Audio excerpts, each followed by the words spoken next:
The Labor Day parade has already marched down Eastern Parkway, and both the Dems and the GOP have had at least one debate, and there's a slight chill in the air. We are definitely in the thick of the political season, and while the voters and the media, right now mostly the media, is focused on who will get the lead in the nation, there's plenty of action right now in New York, from Albany all the way to Avenue Z. So how will New York play in the big show that is the presidential election? And will de Blasio and Cuomo keep the trains running on time? That's mostly what I want to know. Well, here to help us sort all that out is Steve Witt, the editor and publisher of Kings County Politics. Welcome back, Steve. Thank you. Jillian Jorgensen, senior politics editor for the New York Observer. Great to have you here on the show. Thanks. And Politico New York senior City Hall reporter, Ozzy Pabra. How are you today? Thanks for having me. All right. So from the top, right? Are you ready for some debate? After that open and that rousing rendition of the national anthem by Sheryl Crow, I'm sure she's kicking her agent this morning. So who won the thing?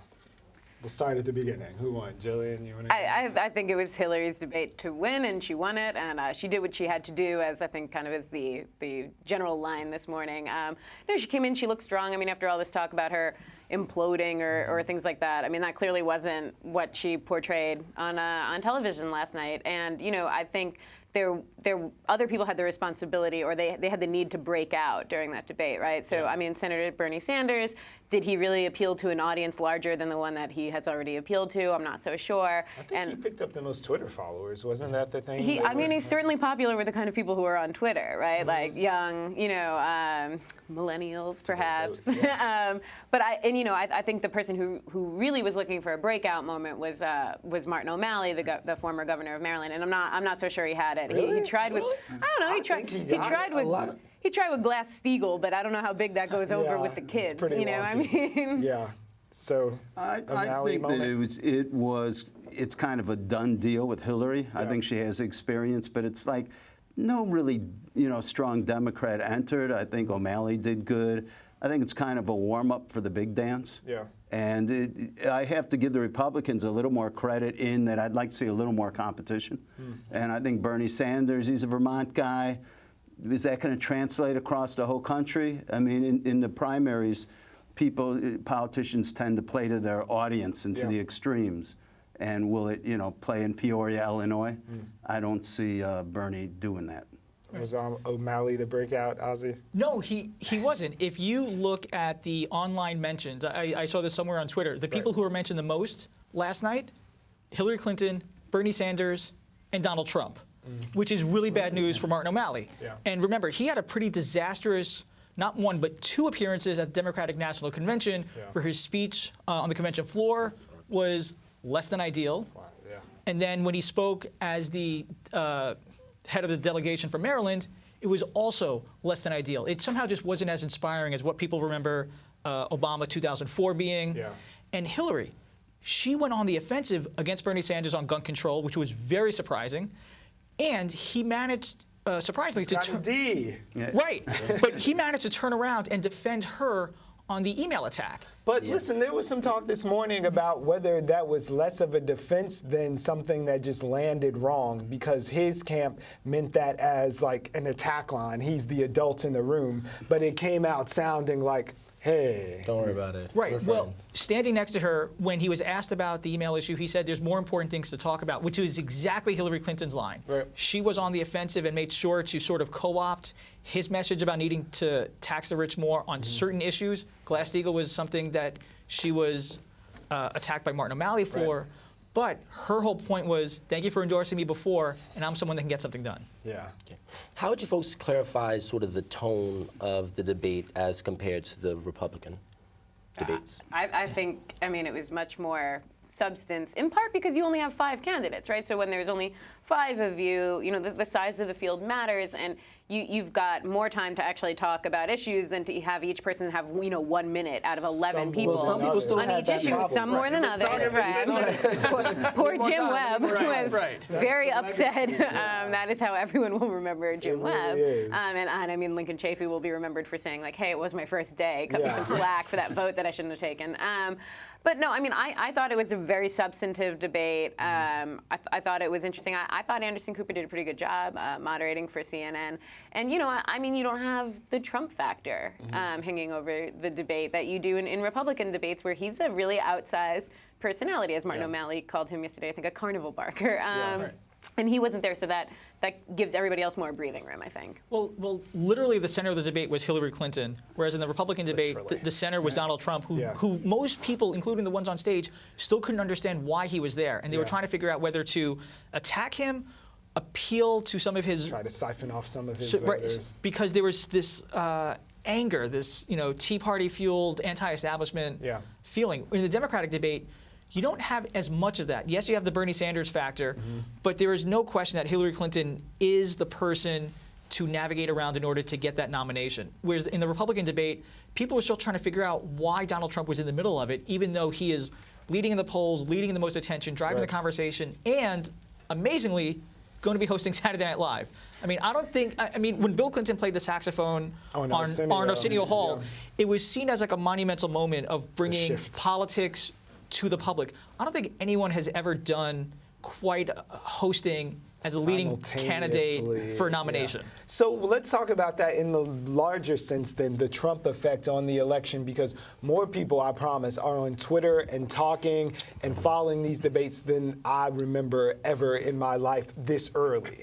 Like, how is that going to play out? Do you think that those people are going to show up at the polls, or is this just a slacktivism? It's a funny thing to watch. I think it's still early, and early on, everybody gets into it. I think as far as But that's the thing. Early on, people don't get into it. People are into it now more than they've ever been before. Well, there's more money than... I don't know. I think when Obama ran in his first election, he first came on, people were all over Twitter. He raised all that money with the $5 donations. But when will we ever see that? I don't think we'll ever see that again until like a gay person who's outruns. That was like a once in a lifetime. The black guy is a viable candidate. So that's been done. Well, Mark Penn, who is a Hillary Clinton strategist, had said after the race that a lot of what Obama's social media expansion, it was really born off of his traditional media exposures. He would do a big interview with 60 Minutes and then follow it up with DNC. Right. But I think the question you raise is right. Are people following Trump, and is he getting all this online traction sort of as, hate watchers and people having like ironic fun with it? Or are they going to translate to voters? The sort of online presence that he has mirrors in some degree what Bernie Sanders has. And that's going to be a great question. Do the people that follow these guys online show up on election day? Or is the Hillary Clinton sort of establishment, union-driven thing that we've all seen in past elections, is that really going to carry the day? I think it's really hard to anticipate what will happen in particular with Donald Trump, because he's a completely different kind of candidate than we've ever seen, and he doesn't really follow the laws of politics, right? I mean, you would have assumed after the first GOP debate, or certainly the second, he might have taken a dip in the polls. That was funny. He really hasn't, and I think that's partially because he has a kind of celebrity that we really very rarely see in the world of politics. I mean, everyone knows who Donald Trump is. Everyone in America knows who he is. $0 on advertising. Right, How is that like he doesn't have to, because his name is on skyscrapers. He doesn't have to tell anybody who he is. Well, when Charlie Rangel ran for re-election this last time in Harlem, his advisors later acknowledged their strategy was to suck up all the oxygen. And that's what Donald Trump seems to be doing, except this time, that's in line with the anti-establishment fervor that people have. If he was somehow out of step with that, he probably would have fallen by now, and he hasn't. Well, I think part of the reason he hasn't fallen is there hasn't been a Republican that's really come out. And it's also early, and I think early on, it's like early in a horse race who has the lead. I don't think it's going to last. I think the wind's going to come out of his sails fairly quickly as we move further in the election season and people move toward the center.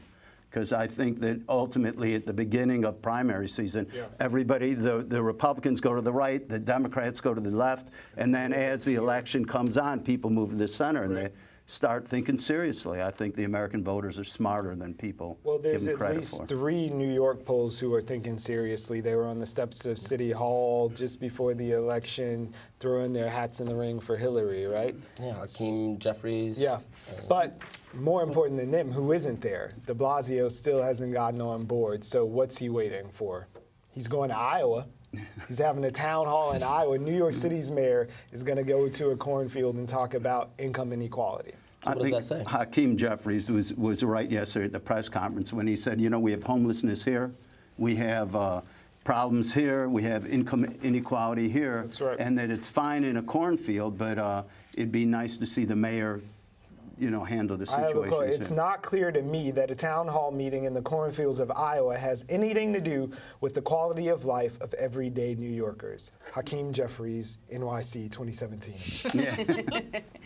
I mean, I think a lot of people are starting to question the mayor's strategy here. And I mean, in part because, look, City Council Speaker Melissa Marco-Verito, who might really be less aligned with Hillary Clinton's politics, right? Well, I mean, she's certainly to the yesterday, left of the right? mayor, but she has endorsed Hillary Clinton. was And standing out of next that, to her she's getting yesterday. national media attention. Yeah. She's speaking beside Hillary Clinton at a rally where they're kind of like trolling Trump by This is showing up Hillary, early. this is you know, Melissa Marcus right? today. And there's this great photo of them together laughing, and I mean, she is really parlayed this into you know, upping her influence as the national face of Latino really should. lawmakers and you know, as Puerto Rican lawmakers. And the mayor is not getting mentioned. You know, perhaps if the mayor had made an endorsement already, you know, Right. yesterday in the debate when they were talking about pre-K or income would've got inequality, his name might have come up. Well, I was following this man last night on Twitter, so it's like, okay, Hillary mentioned early childhood education, and And that would have been a moment to say they're doing it in my home state, my adopted home state of New York, thanks to Bill de Blasio. But Except he wasn't mentioned. She did give a shout out. Hillary Clinton gave a shout out to Kirsten Gillibrand, and you can imagine, you can almost hear the void. This is where de Blasio's name could have been mentioned. The idea that he's trying to push Hillary Clinton to the left when Bernie Sanders is sort of doing that already yeah. exposes the greater question of why is he doing this? What's his end game?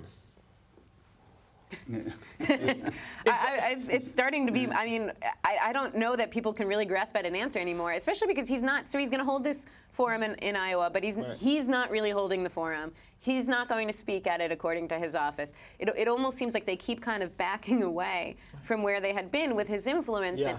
you know, on this forum or on this endorsement.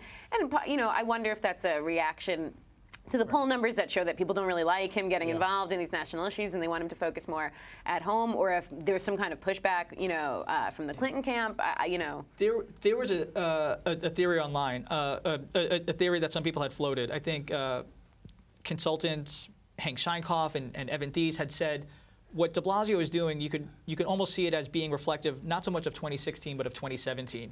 He had pushed the Working Families Party, a progressive labor-backed coalition, to support Andrew Cuomo, who described himself with as a the progressive devil. but has oftentimes let progressives down. Right. De Blasio was the face was of bringing those two together. Yeah. So if he gets exposed from a challenge on the left, he's going to have to bolster some of his progressive credentials. And by saying, I pushed Hillary Clinton, that's potentially a way to cover for that. How well it works with New York voters, unclear. So, Steve, we are looking at the race, or what could be the race. Diaz from the Bronx, the borough president there, possibly Hakeem Jeffries. Eve Moskowitz has said, I'm not doing it. So who's going to challenge de Blasio for the mayorship? Well, I think Hakeem Jeffries looks good. Yeah. Diaz looks good. Diaz spoke at the charter school rally, which drew 18,000 It's people. Cuomo's homie. Yeah, and you know, I think the big argument now between Cuomo, the big rivalry, is who gets more NPR time. Because all of a sudden I see Cuomo's all over NPR, and de Blasio, that used to be his station, is the progressive, you know, or liberal Well, I guess station. he's changed to sports radio now. He's Yeah, right in. he called into Mike Francesa on The Fan, which was really fun. I like to listen to Francesa every once in a while, so I got a real kick out of it. Unfortunately, he didn't identify himself as like Billy from Park Slope or Bill from City Hall, but no, I mean, he's on the Mets bandwagon. And as a Mets fan, I welcome him as long as he doesn't do something to jinx our team. But you know, let's hope Thursday night. Mets Cubs, Steve and I. I know. What a series. Mets Cubs thing. So there was a less popular debate last night that you highlighted on Kings County politics with a woman who we featured on this show actually after the Build It Back disaster. You know, it's funny because last night, and I knew I was going to be on the show for the debate, but Yeah. to me, the real debate was in Diker Heights. It was a really 46th. riveting debate. The 46th Assembly District is a very interesting district, and I almost think it's a failed social experiment because they put Coney Island in with Yeah, Dyker mention Heights. it's the Brooke Krasny seat. It's the Brooke Krasny seat, and my understanding is he had gerrymandered the seat the last time they gerrymandered, because it used to be Coney Island and Brighton Beach, Right. and he kind of gerrymandered Brighton Beach out of it because he was afraid maybe of a Russian opponent. He's Russian, so he put Dyker Heights and Bay Ridge in with Coney Island. Yeah. So now we have two people. The debate last night was Dyker Heights, which is a bastion of small business, Yeah. conservative, kind of like government out of the way because we got small businesses, $15 an hour is going to Yeah. kill us. They're fining us, and then you have Pam Harris, who's from Coney Island, Yeah. helping the projects and the kids out. And it's like, I don't know, as a socioeconomic experiment, everybody tries to say we have more in common. The more I saw that debate last night, there is very little in common between Dyker Heights and Coney Island. So it's a tale of two cities, even as Brooklyn, Dyker Heights and Coney Island. It's all my years covering Brooklyn. It's the most diverse district I've ever seen. It's really a tale of two cities. And it's completely made up districts. It's Yeah, And changing all the time. genetically engineered. Yeah, that's true. It is changing too, because the Asian population is really moving in big time. Okay. So there was another thing, this found money, which I thought was hilarious. So the 1.4 6, million 7, no, 1.6, that Tish 7. James found, and you see these ads in the back of the thing like, you may be owed money. See if your grandma left you an account and died. But Tish James found 1.4 million bucks. 167. That's 167. Keep me honest. That's going into the coffers, and at the same time, the GOP is getting money from a fallen star there, about $1.5 million to bankroll. Yeah. Oh yeah, convicts are helping. well, it's in the courts Yeah. allegedly. Right. Alleged. Departments. Like the great mystery or almost scandal is what is legal with campaign money. For the longest time, New York State had rules that said you could use money raised for a campaign on club memberships, dinners at restaurants, if it's for some type of meeting. It is amazing what you can spend your money on. Yeah. There are a number of lawmakers who use campaign funds to get their cars fixed because they say they need it to get around their districts. So Joe Bruno giving money that he no longer needs from his campaign account back into the Republican sort of general fund, if you will, Yeah. is arguably the least egregious thing that people have done. Exactly. You could Yeah. spend an afternoon Just finding run it out. I exactly. think Carl Kruger uses campaign funds to finance his corruption case. To pay for his lawyer. I mean, and I talked, when this story happened last week, I talked to some good government groups, and they basically said the same thing. There are a few options, right, in this situation. He's no longer involved in politics. He could use that money as his own, as Dick Dady put it, personal slush fund to finance him going to political events, going out to Right. fundraisers or dinners or whatever. Keep the suits pressed. Or he can give it away to charity, which he did give a small portion of it to charity, or he can give it. Scholarship fund. Yeah, give it to a scholarship fund for a school that he helped get built, or he can give it back to the Senate Republicans. And as good government groups sort of look at it, that's the closest purpose to what he was given the money originally in the for, first place. right? He was donated that money to keep the Senate Republicans running, running the show. So. So, as a strap hanger commuter, can you talk to us about the current situation with Cuomo and de Blasio in regards to the MTA funds? Boom. Yeah, Boom. I think it's They're both happy. They take a victory lap at the Columbus Day parade. It's true. Separately. yeah. They sort of sound like this old car I had that was like really rickety and like made a lot of noise. And when I took it to a mechanic, he said it just makes noise. It runs fine. Like Cuomo Oh, I and like de that Blasio, analogy. like they make a lot of noise. But you'll get there. But they finally hammered out a deal. But the deal is premised on this idea that one doesn't trust the other. So de Blasio has a way to back out if they find Cuomo, quote unquote, diverts money intended for the MTA. So it's Which he's done before, to be fair. It's not like it's unfounded. He's taken the money before. Well, and I mean, I think part of the question is like, what's to stop that from happening going forward? I mean, the state had tried to pass a law to stop shook this from hands. happening, and it wasn't particularly, useful. Yeah. So, And actually, the City Council Finance Chairwoman, Julissa Ferreras-Copeland, she was speaking to the Citizens Budget Commission this morning, and she said, she was going to be keeping her eye on it. I think, I asked about whether she believed that the money would really be, not diverted. Right. She said, well, the first question is whether the money actually ends up in the state budget. So I think that's what the city's looking for first. The city's not going to kick in their part until the spring, after they see what the state budget looks like. They want to see that, $8 billion and change from the governor, as he's promised. Being an old school street musician that came here, back in the 80s and was a subway musician, I've always been under the impression that the MTA keeps 2 sets of books. I keep my eye on them. They have all this cash flow coming in, people paying those Metro cards, and they have a capital budget, and I would also watch the MTA. And the other thing, there used to be a commuter tax in New York State. I don't know when it was abolished, but people that live upstate should be, they come here, they work here, they don't pay for the police services, they don't pay for the fire services. I think commuters could pay an extra buck on their Metro North card. Yeah.